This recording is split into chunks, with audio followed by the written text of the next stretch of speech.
History of English literature में हमने अब तक ओल्ड इंग्लिश कवर कर लिया और मिडिल इंग्लिश हमने एक लेक्चर किया था, उसके ऊपर ये दूसरा लेक्चर है आज हमारा। थोड़ा सा बैकग्राउंड हम जान चुके हैं, तो आज आगे बढ़ेंगे। लिटरेरी कॉन्शियसनेस, आज इस टॉपिक माइकल अलेक्जेंडर ने आगे जो टॉपिक हेडिंग दिया था दैट इज लिटरेरी कॉन्शियसनेस, और लास्ट पे भी थोड़ा रिव्यू कर लेते हैं। तो हमने जो अब तक इसके ऊपर चीज़ें देखी हैं, वो लास्ट में हमने देखा था कि हैंड रिटन और वर्क जो होता था, स्क्राइब्स होते थे, फिर प्रिंटर आ गया और प्रिंटिंग प्रेस 1476 में जब आता है तो एक नई स्टार्ट होती है। और नॉर्मन कॉन्क्वेस्ट जो है 1066 में विलियम द कॉन्करर नॉर्मंडी का जो ड्यूक था, वो एंग्लो सैक्सन किंग हैरल्ड को in the battle of Hastings में शिकस्त देता है 1066 में। तो मिडल एज स्टार्ट हो जाती है। उससे पुरानी एज, जो पुराना वर्क हो रहा था, अब सब डिस्टरप्ट हो जाता है और एक दफ़ा तो इंग्लिश जो है वो बिल्कुल ही बैकग्राउंड में चली जाती है और एक दो सदियां तो इसमें कोई काम ही नहीं होता। तो इंग्लिश लिटरेचर बड़ा लेट करके रिवाइवल करता है और फिर जब वो करता है तो हम उसको फिर कहते हैं कि ये मिडल एज है। अभी मिडल एज के ऑथर हमने नहीं देखे थे और अभी हमने उसका थोड़ा सा बैकग्राउंड देखा और ये बात भी हमने समझी कि मिडल एज में अब 3 ज़बानें बन चुकी थी। जो एरिस्टोक्रेटिक क्लास थी, they spoke French language, and ecclesiastical जो क्लास है, जो क्लर्जी है, जो रिलीजियस क्लास है, they conduct their affairs in Latin, और जो पब्लिक की लैंग्वेज थी दैट वाज इंग्लिश। और फिर लिटरेचर की जो लैंग्वेज है, अब हम आगे ये देखेंगे कि जो लिटरेरी आर्टिस्ट आएंगे तो वो कौन सी ज़बान में लिखेंगे। और उसके अलावा वर्नैकुलर लैंग्वेजेस का एक कंसेप्ट बना, यानी वर्ना का मतलब था स्लेव लैंग्वेजेस, जो अदर देन लैटिन लैंग्वेज है उनको बिल्कुल उतनी अहमियत नहीं थी। पहले नंबर पे लैटिन की अहमियत थी, फिर फ्रेंच की, और इंग्लिश की तो सबसे उसको कम दर्जे की ज़बान समझा जाता था। फ्रेंच ने बहुत असर डाला, ये भी हमने देखा, और उसकी वजह से जो है ना वो ट्राइलिंगुअल हो गई सोसाइटी, ये हमने अभी देखा।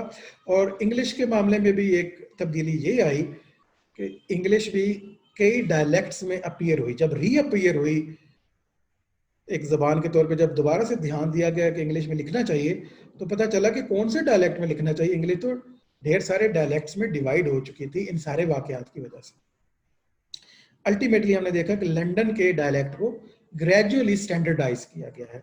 और आज जैसे हम आरपी कहते हैं, या बीबीसी की जो हमारे पास इंग्लिश है, या क्वींस इंग्लिश या किंग्स इंग्लिश है, वो वही लंदन का डायलेक्ट है जिसे स्टैंडर्डाइज कर दिया गया। और ये काम डेफिनेटली ग्रेजुअल हुआ है। और फिर डिक्शनरी पहली जो हम देखते हैं वो डॉक्टर जॉनसन प्रिपेयर करते हैं। आज ये चीजें हमने लास्ट पे देखी, that was only a review. Literary consciousness, middle English, आज का टॉपिक हमारा स्टार्ट होता है लिटरेरी कॉन्शियसनेस के हेडिंग के साथ, कि दोबारा से ध्यान दिया गया। लिटरेरी कॉन्शियसनेस का मतलब होता है इंग्लिश में कुछ लिखने के बारे में सोचना। दोबारा से जो है ना एहसास उनको आ गया कि इंग्लिश में लिटरेचर लिखना चाहिए। Middle English writing blossomed in the late 14th century and developed a literary self-consciousness. A clear example of this comes at the end of the Chaucer's Troilus and Cresside.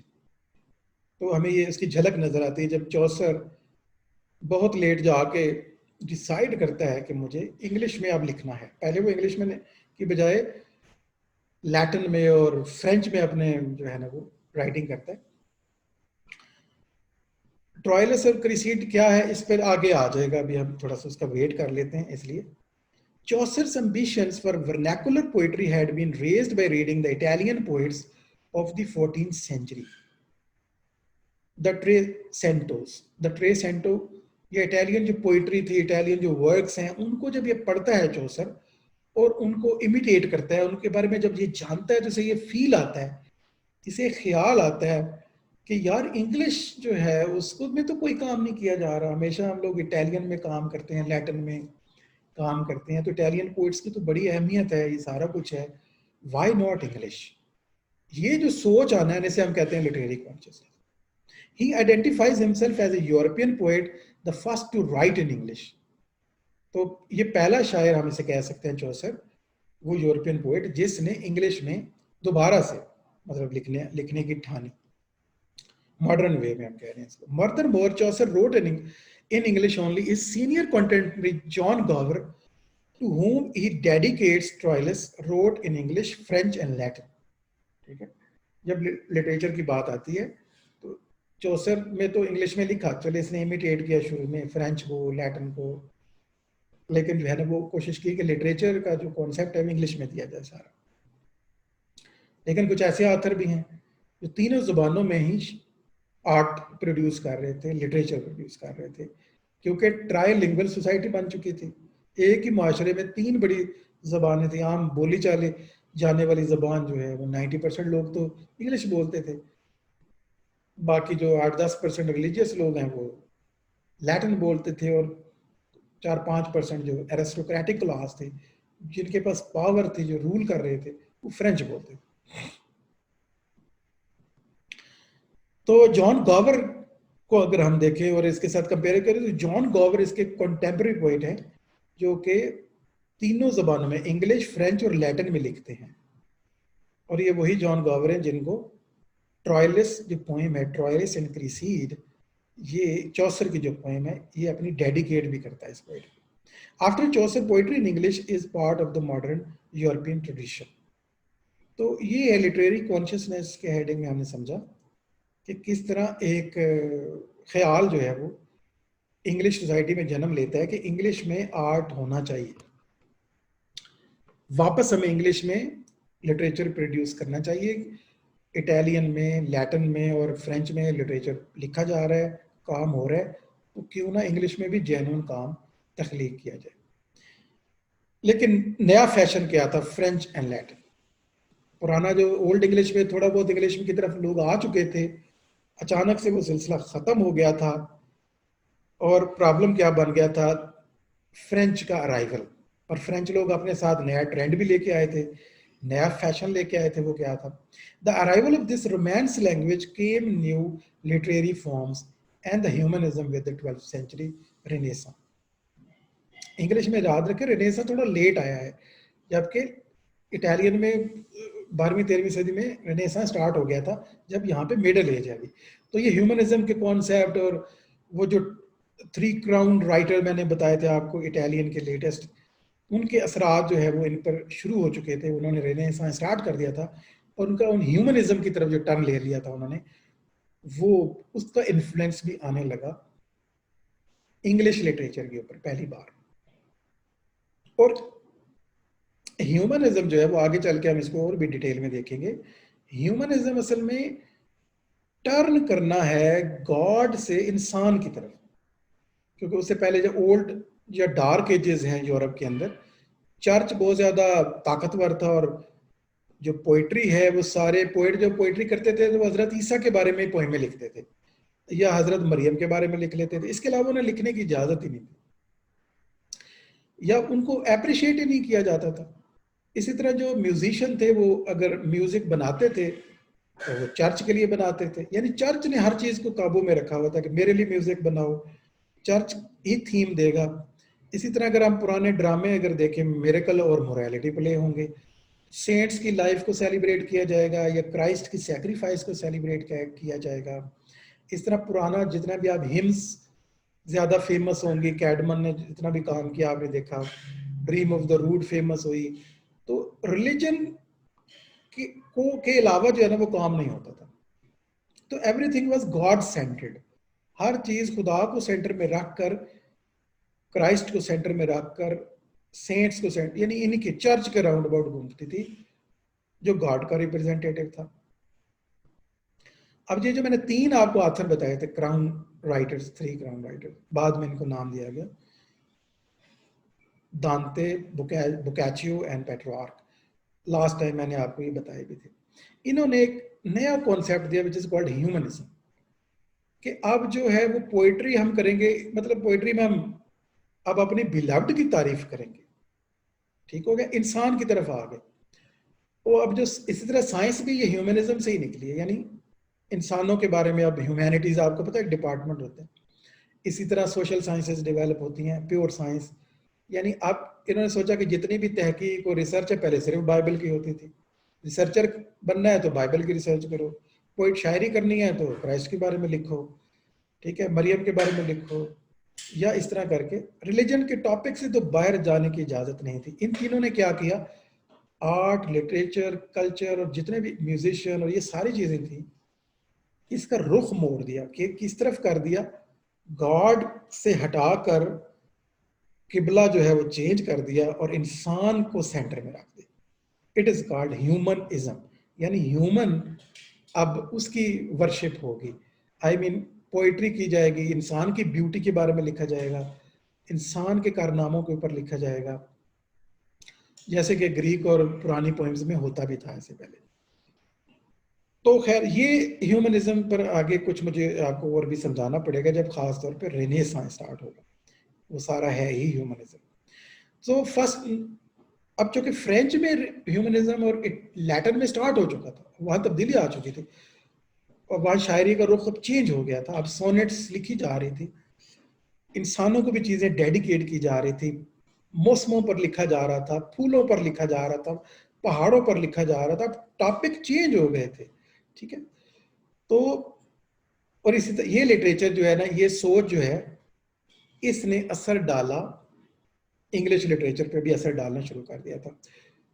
When first Norman and then Gothic churches arose in England, poems were about knights and then about knights and ladies. तो देखिए कितना turn हुआ कि poems पहले तो about nights start हुई middle age के अंदर, और फिर अल्टीमेटली लेडीज के बारे में भी पोएम्स लिखी गई। वरना तो ओल्ड इंग्लिश या उससे पहले जो पिछला 1000 साल है, इसमें कभी किसी शायर ने नहीं सोचा होगा, हाँ सोचा होगा, प्रैक्टिकली उसको हिम्मत नहीं पड़ी होगी कि किसी फीमेल के ऊपर एक नज़म लिख सके, क्योंकि इस बात की इजाज़त नहीं थी कि इंसानों के ऊपर, इंसानों की तारीफ की जाए या इंसानी खूबसूरत, इंसानों को तो पहली बात है वो खूबसूरत मानते ही नहीं थे। चर्च के मुताबिक तो इंसान गुनाह की पैदावार था और फीमेल को तारीफ करने का सवाल ही नहीं पैदा होता, क्योंकि तो वो कंडेम करते थे कि फीमेल ही तो आदम अलैहिस्सलाम को, एडम को, नाम मिक्स हो रहे इंग्लिश उर्दू, एडम को ज़मीन पर लाकर सफरिंग में मुब्तला करने की जिम्मेदार तो फीमेल थी, तो हमें तो इसे कंडेम करना चाहिए, यानी इस तरह का उनका नजरिया था। तो ये जो लेडीज पर पोएम लिखना, ये तो बहुत बड़ी तब्दीली आ चुकी थी। So writers had to be maintained either by the church or by secular patrons who spoke French. तो अब जो राइटर हैं उनको आज़ादी मिली थी, अब चर्च के लिखने वालों के अभी ख़त्म तो नहीं हो गए थे एक साथ ही, ये चेंज आया था, तब्दीली सिर्फ आई थी कि अब जो है वो नए टॉपिक्स पर भी लिखा जा रहा था, पुराने पर भी आप लिख सकते थे, चर्च के भी फॉलो कर सकते थे। The first English king to insist that the business of the court be done English was Henry V. अब ये आगे हम नए पॉइंट की तरफ चले जाएंगे, और वो ये है कि पहला किंग जिसने कहा कि बिजनेस ऑफ द कोर्ट जो है, जो किंग का बिजनेस है, किंगशिप का, क्राउन का बिजनेस जो है, आई मीन जो डेली लेन देन मामलात हैं, हुकूमत के मामलात जिसे आप कह लें, ये अब किस जबान में होंगे, इंग्लिश में होंगे।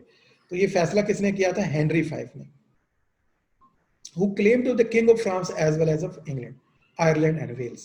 और वो अपने आप को क्या कहता था, मैं फ्रांस का भी बादशाह हूँ, मैं इंग्लैंड और आयरलैंड और वेल्स का भी बादशाह हूँ। इसलिए मुझे, जो कि यहाँ पे 80+ % लोग बेचारे इंग्लिश बोलते हैं, और जबकि हुकूमत के सारे मामला जो हैं वो फ्रेंच में होते थे। जैसे कि पाकिस्तान में हुकूमत के मामला किस में होते हैं, इंग्लिश में होते हैं। और आपको पता है ये इंग्लिश लैंग्वेज जिसके आप स्टूडेंट भी हैं, ये मुट्ठी भर लोग जानते हैं, ठीक है। पूरे पाकिस्तान में तो ये 5% लोग भी नहीं होंगे, 2-3% लोग होंगे जो they can speak English, they can understand English, they can read English, write English. I don't think they are more than 3 or 4%, चलो 5% कर लो। तो सेम ही सिचुएशन थी उस वक्त कि फ्रेंच जो है वो बहुत कम लोग जानते थे, लेकिन हुकूमत के सारे मामला जो है, अदालतों के सारे मामला जो हैं, गवर्नमेंट की सारी मशीनरी जो है वो फ्रेंच में चल रही थी। जो पहला बादशाह था जिसने कहा नहीं नहीं अब इंग्लिश में भी होगा, तो इसने अहमियत दी, इसलिए अब इसको हम देख रहे हैं हेनरी V को। As literacy spread in the Western Europe, the international Latin clerical culture was rivalled from Iceland to Sicily by the vernacular writing. जैसे जैसे तालीम फैली, थोड़े स्कूल सिस्टम की भी बुनियाद पड़ी। आगे हम देखेंगे अभी कि ऑक्सफोर्ड और कैम्ब्रिज जो है वो इदारे कब वजूद में आते हैं। तो अब जो है वो इंग्लिश जो एज ए वर्नैकुलर लैंग्वेज उन्हें समझा जाता था, घटिया ज़बान समझा जाता था, स्लेव लैंग्वेज समझा जाता था, उन्होंने सर उठाया और लैटिन के बराबर जो है उन्हें समझा जाने लगा। राइवलरी एक जन्म ले चुकी थी। So by vernacular writing often on secular themes. और अब लैटिन में तो ज्यादा रिलीजन वाला मटेरियल लिखा गया था, और जो अदर लैंग्वेजेस थी उनमें सेकुलर थीम्स को जगह मिली, एंड समटाइम्स बाय लेमैन, बिल्कुल ही आम आदमी के लिए। लेकिन ये नहीं हुआ कि राइटिंग एकदम से बिल्कुल ही आम आदमी पे आ गई थी। अब मेरी इस बैकग्राउंड से आपको आइडिया होगा कि जब मॉडर्न और पोस्ट मॉडर्न लिटरेचर में वेटिंग फॉर गॉडो में हम देखते हैं कि दो ट्रैम्प्स खड़े हैं और उनके ऊपर सारी स्टोरी है। तो शुरू में तो आप देखिए गॉड से जब टॉपिक इंसानों पे आए तो आम इंसानों पे नहीं आए थे, अभी बादशाहों, प्रिंसेस, जनरल्स और हीरोज के और नाइट्स के बारे में बात हो रही थी, और लेडीज भी, स्पेशल लेडीज, लेडी का मतलब भी ऑनरेबल खातून को कहा जाता है। तो टॉपिक इंसानों पे आए थे लेकिन एरिस्टोक्रेटिक क्लास के ऊपर, फिर मिडिल क्लास का जिक्र आया आहिस्ता से, फिर लोअर क्लास के ऊपर तो बिल्कुल पोस्ट मॉडर्न में ऐसे हीरो आए हैं जिनको हीरो नहीं कहा जा सकता बल्कि एंटी हीरो कहना चाहिए। तो ये जो ट्रेंड है, अब आप इसकी अहमियत का आपको आइडिया होगा कि किस तरह टॉपिक जो है वो नीचे की तरफ आया है, और बहुत ही ले मैन जो गुमनाम से शख्स को बहुत देर बाद लिटरेचर में सेंट्रल रोल मिला है। लिटरेचर में सेंट्रल रोल बहुत देर बाद मिला है, ये पोस्ट मॉडर्न एज में आके कहीं, या मॉडर्न एज से स्टार्ट होता है, उससे पहले आम आदमी को की कोई वुकत नहीं थी लिटरेचर के अंदर। Writers and the readers were mostly men, but some of the new vernacular literature, a religion or non-religious, was written for women who had the time to read but knew no Latin. कुछ literature female के लिए भी लिखा गया middle age से, ये trend भी start हुआ और फीमेल को भी कुछ अहमियत दी जाने लगी। उस जमाने में बिल्कुल भी नहीं थी। अभी जैसे कि पाकिस्तान में आप समझते हैं जिस तरह के वाकयात आजकल हो रहे हैं, इससे आपको आइडिया हो गया होगा कि ये पेट्रियार्कल सिस्टम है, मर्दों की यहाँ बादशाहत है पाकिस्तान के अंदर। तो ये बिल्कुल इससे भी बुरे हालात थे लंदन के उस वक्त। Some of these vernacular books were about as well as for women. A few were by women. For example, Mary de France and Julian of Norwich. ये दो नाम हम ले सकते हैं फीमेल ऑथर्स के, 12th सेंचुरी और 14th सेंचुरी की ये ऑथर्स हैं। इन्होंने तो फीमेल की वॉइस भी हमें वहाँ नजर आती है, इन्होंने भी काम किया और कुछ मिडिल एज में, यानी मैरी डी फ्रांस एक फीमेल है और जूलियन ऑफ नॉर्विच, ये दो फीमेल ऑथर्स। आज जो ऑथर्स का हमने जिक्र किया उसमें दो मेल ऑथर हैं मिडिल एज के, कौन कौन से, जॉन गॉवर और चौसर, इनका हमने मेंशन किया, और दो फीमेल ऑथर भी थी। पहले जो हिस्ट्रीज लिखी जाती थी फीमेल ऑथर को तो मेंशन भी नहीं करते थे, अब हम देख रहे हैं कि फीमेल ऑथर की वॉइस भी अब रखी जाती है। मैरी डी फ्रांस ने लिखा और जूलियन ऑफ नॉर्विच ने लिखा है। हम ये बाद में देखेंगे उन्होंने किस टाइप की राइटिंग की है। एपिक एंड रोमांस, अब इसके दरमियान भी एक, अब जॉनरा में अगर हम देखें तो पहले तो एपिक एक डोमिनेट फॉर्म है। आप देख रहे हैं, हमने अभी वर्जिल की पोएम एनियड देखी, ये एक एपिक है। इलियर और ओडेसी देखी, वो भी बड़ी डोमिनेट रही अपने टाइम में। इंग्लिश टाइम में अगर आ जाए तो बड़ी लंबी लंबी एपिक्स लिखी गई, रिलीजियस एपिक्स भी लिखी गई, ड्रीम ऑफ रूट टाइप, या फिर बेओवुल्फ जो है। The change in the literary sensibility of the 1100 is often characterized as a change from epic to romance. अब एक जो और तब्दीली आई थी वो जॉनरा में आ गई थी। वो क्या तब्दीली आ गई थी, वो ये थी कि अब एपिक नहीं लिखी जा रही थी, एपिक लिखने की बजाय अब रोमांस लिखी जा रही थी। एक नया फॉर्म आ गया था, एक नया जॉनरा आ गया था, और ये आया था फ्रांस की वजह से, क्योंकि फ्रांस में रोमांसेस लिखी जा रही थी और वो अपने साथ एक नया जॉनरा लेके आए जो कि मिडिल एज में डोमिनेंट जॉनरा है, रोमांसेस वाला। Northern epic is reticent where romance is flamboyant.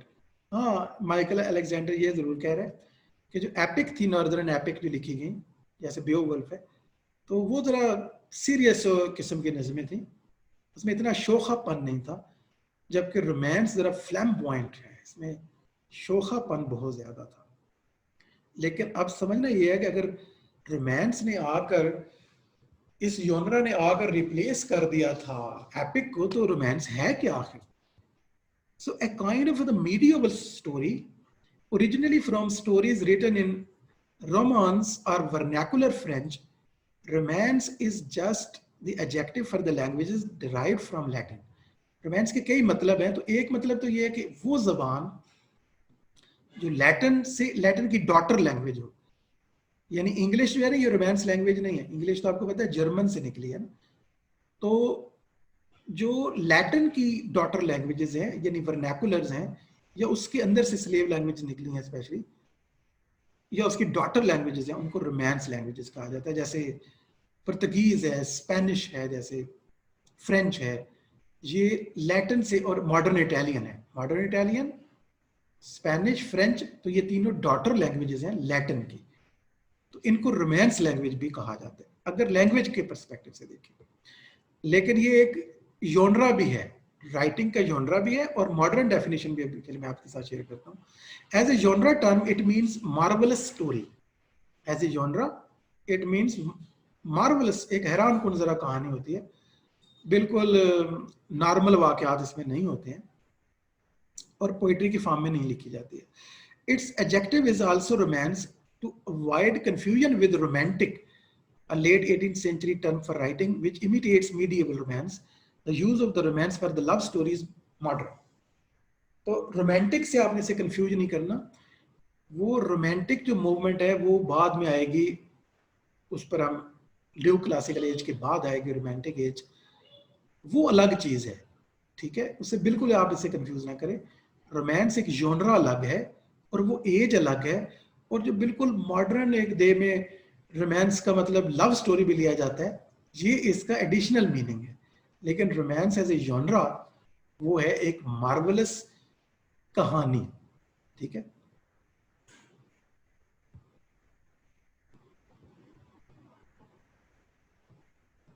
Okay जी।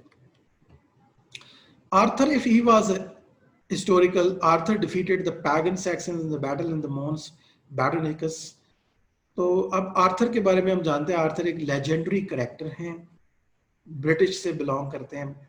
तो आर्थर एक तो वो आर्थर है जिन्होंने वाकई एक जंग लड़ी थी, हिस्टोरिकल कैरेक्टर हैं, और the Arthur of the literature belong to the age of the chivalry and the crusade after 1100। लेकिन एक जो दूसरे कैरेक्टर हैं जो लिटरेचर में भी मिलते हैं, किंग आर्थर, जो ओरिजिनल नहीं है बल्कि एक लेजेंडरी कैरेक्टर हैं, एक ऐसे फेरी टेल से बिलोंग करते हैं, या रोमांस जो उनके यहाँ एक मशहूर होती है उस कहानी के कैरेक्टर हैं। ये एक शिवलरिक कोड और क्रूसेड्स के बैकग्राउंड में इनकी कहानियां हैं। अब हम इन दोनों के बारे में जानेंगे। शिवलरी मींस, अगर आप इस वर्ड को जानना चाहते हैं, the medieval Knightley system with its religious, moral and social code. ठीक है, मीडिएवल का एक नाइटली सिस्टम था, नाइट होते थे, इनके पूरे सिस्टम और इस कोड को कहा जाता है शिवलरी। तो शिवलरी कोड को वो फॉलो करते थे। The Latin Historia Regum Britanniae by the Geoffrey of Monmouth. So Monmouth जो है ये एक ऑथर हैं जिन्होंने एक बुक लिखी थी, हिस्टोरिया रेगम ब्रिटानिया, यानी बरतानिया के बारे में एक हिस्ट्री की बुक लिखी, जैसे कि बेडर लिखी थी ना, history of English people, ecclesiastical history of English people. तो मनमाउथ ने भी एक बुक लिखी हिस्ट्री की, इन जेफरीज वंडरफुल हिस्ट्री, लेकिन इसकी बुक जरा वंडरफुल है। आई मीन इसमें लेजेंड्स और स्टोरीज ज्यादा हैं, रियलिटी फैक्ट बेस्ड नहीं है। The king of the Britain descends from Brutus.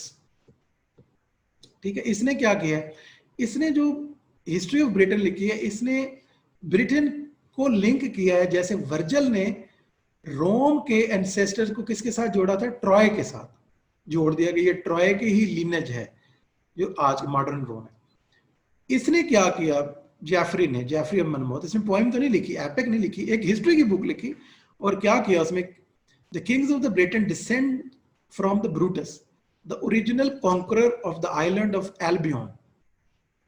Albion का जो आइलैंड है, ये जो ब्रिटेन आइलैंड है, इसे एल्बियन का नाम दिया उसने, इसको सबसे पहले इसने कहा जो लोग यहाँ पे आए थे ना, एंग्लो सैक्सन से पहले की बात कर रहे हैं, जो सेल्ट्स हैं, जो ब्रिटेन है, ओरिजिनल ब्रिटेन, वो कौन है, ये उनकी हिस्ट्री लिख रहा है। कौन लिख रहा है? Geoffrey of Monmouth. और दिस ब्रूटस, उसने कहा ये ब्रूटस था जिस जो यहाँ पे आया था। ब्रूटस कौन है जी? The Brutus is the grandson of the Aeneas the Trojan. तो एनियस जो है ना, वो जिसने आके रोम की बुनियाद रखी थी, अभी हमने उसकी कहानी देखी है, अभी आपको फ्रेश है आपकी मेमोरी है। एनियस जिसने टर्नस को मार के वहां पे रोम की बुनियाद रखी, तो ये उसका ग्रैंड सन है, यानी उसके बेटे का बेटा है। क्या नाम था उसका? ब्रूटस। और ये कहते हैं कि आ गया था एल्बियन के आइलैंड में, यानी ब्रिटेन आइलैंड, समंदर पार किया इसने, वहां पे आया और वहां पे आके इसने क्या किया? Brutus is the grandson of the Aeneas the Trojan from whom Virgil traced the kings of the Rome. Brutus calls Albion Britain. इसने एल्बियन को ब्रिटेन का नाम दिया, किसने?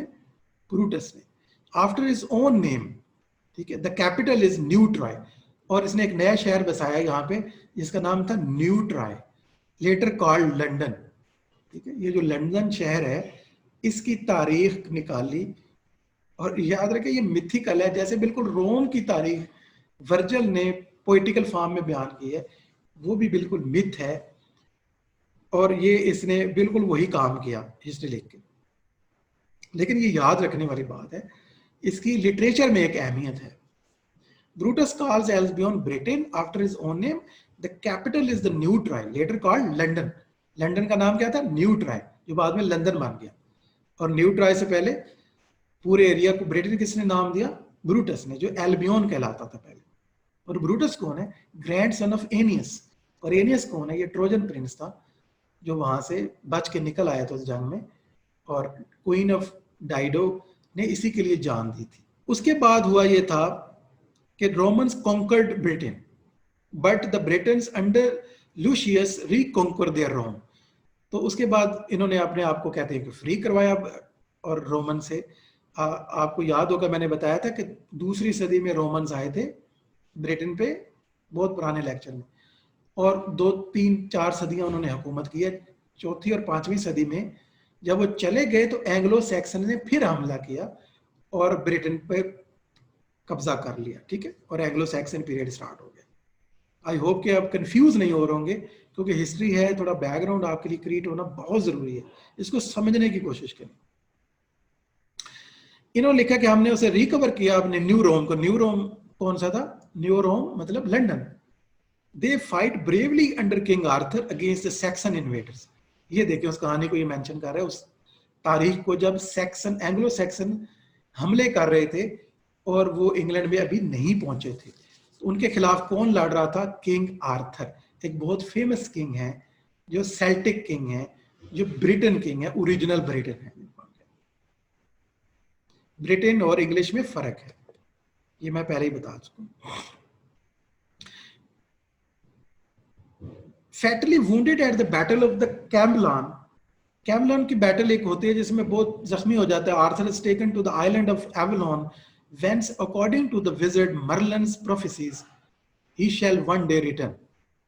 Geoffrey stops in the 6th century at King Cadwallader, after whom the degenerates Britons succumb to the Saxons. तो Jeffrey of मनमाउथ बताता है Arthur लड़ता हुआ जख्मी हो गया था और उसको फिर भी और जगह पे चला गया, वहां से बहरहाल ये मेंशन ऐसे करता है कि बिल आखिर सैक्सन जो है उन्होंने ब्रिटेन पे कब्जा कर लिया अल्टीमेट। तो ये एक तारीख जो है वो बयान करता है। और लेकिन इस तारीख की सबसे मजे की कहानी या किरदार जो है ना, वो एक तो किंग आर्थर है, और दूसरा जो अहम बात है वो ब्रूटस, जो बिल्कुल एक नामालूम शख्स है, जो एनियस का ग्रैंड सन है, उसके साथ अपनी लिनेज जोड़ते हैं कि हम उससे बिलोंग करते हैं, और वो ट्राई से बिलोंग करते थे। Geoffrey of the Monmouth, everything this man wrote about Arthur wrote was made up.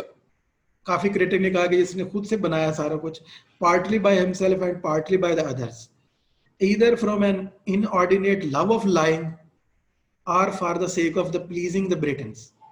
कहते हैं कि इसने बिल्कुल ब्रिटेन को खुश करने के लिए जो है एक तारीखी किताब, एक actually this is not the book of history, इसे हमें क्या कहना चाहिए, ये तो बुक ऑफ रोमांस है, एक फैंटेसी की बुक है।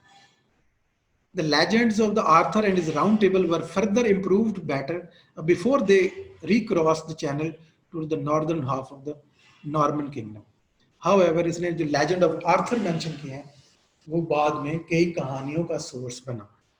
जो आर्थर, उसका राउंड टेबल और उसके नाइट्स, इस पर फिर बाद में काफ़ी रोमांसेस लिखी गई। तो आज हमें पता चला किंग आर्थर के बारे में, ब्रूटस के बारे में और इनकी तारीख के बारे में। मेरा ख्याल है इससे आगे कंफ्यूज हो जाएंगे आप। कुछ और चीज़ें भी अभी मुझे आपको बतानी है बैकग्राउंड में, लेकिन आज के लिए इतना काफ़ी रहेगा। So this is the end of today's lecture.